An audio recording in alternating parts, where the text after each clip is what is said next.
So after 2 years of intense campaigning, it's finally time for Americans to pick the next president. Our ABC News tracking poll this election eve shows that Barack Obama continues to have a 9-point advantage over John McCain among likely voters. Well, earlier I spoke with our chief Washington correspondent, George Stephanopoulos. He's back with the Nightline report card.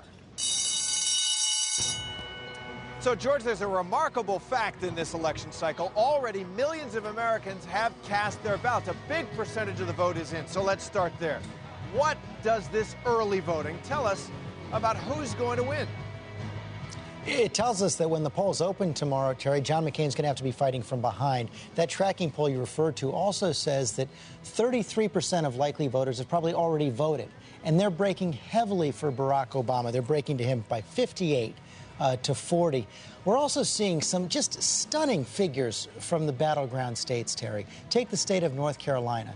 As of this morning, more African Americans had voted in North Carolina than voted in the entire 2004 election. In Georgia, the African American vote is 85% of what it was in 2004. Both the Obama and McCain campaigns also say that in some other key battleground states, places like Colorado and Nevada, which have had very heavy early voting, John McCain's going to have to be fighting from behind. So he goes into tomorrow behind right now. Obama goes in with the edge in key battleground states. You know, it's become a kind of national pastime to follow these polls obsessively. What happens, George, if all the polls turn out to be wrong?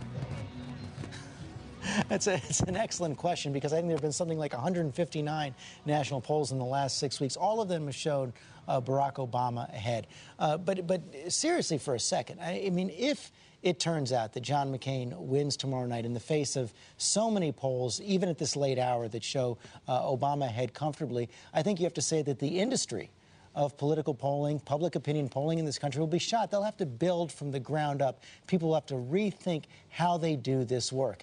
I got to tell you, the same thing will hold true for the political media at this point, because, of course, we've been following this. We know polls are just a snapshot in time, but I think that Americans will really question what they're hearing from the political media. And then finally, and probably more importantly, Terry, I think if this happens tomorrow, a significant number of Americans, I think, will be in what you would call a state of political shock and may not believe what they're seeing in the polls tomorrow night. So, you know, right now we're looking at polls which show Barack Obama comfortably ahead, not only nationally, but in the key states where he needs to win. Of course, anything can happen tomorrow, but we've never really seen so much polling at this late date, all pointing in the same direction. Remember, Dewey defeats Truman back in 1948. The last polls had really been completed in mid-October, not the eve of the election.